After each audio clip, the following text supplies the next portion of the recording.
رسول اللہ صلی اللہ علیہ وسلم کے صحابی سہل بن سعد رضی اللہ تعالیٰ عنہ فرماتے ہیں رسول اللہ صلی اللہ علیہ وسلم نے فرمایا ثنتان لا تردان، دو ایسی جگہ ہیں کہ جہاں دعا رد نہیں ہوتی، لا تردان، حدیث میں ہے کہ دعا اللہ رد نہیں کرتا۔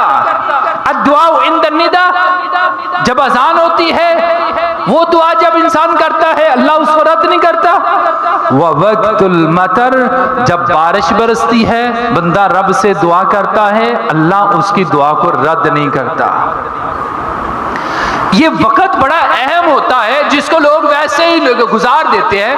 حدیث میں آتا ہے اللہ کے رسول بارش میں کھڑے ہو کے دعا کر رہے ہیں، بلکہ یہاں تک حدیث میں آتا ہے رسول اللہ صلی اللہ علیہ وسلم جب بارش نازل ہوتی تو اپنے جسم سے کپڑے اتار دیتے۔ صحابی کہتے اللہ کے رسول یہ کیا ہے؟ فرمایا یہ اللہ کی طرف سے آنے والی نئی نئی رحمت ہے، کیوں نہ ہو کہ سیدھا میرے جسم کے اوپر آئے۔ یہ رسول اللہ صلی اللہ علیہ وسلم اس کے اندر دعا بھی کرتے ہیں۔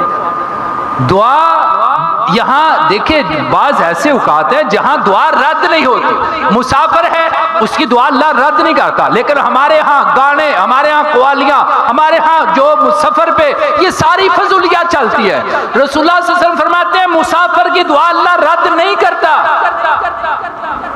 باپ کی دعا اللہ تعالیٰ اولاد کے حق میں رد نہیں کرتا۔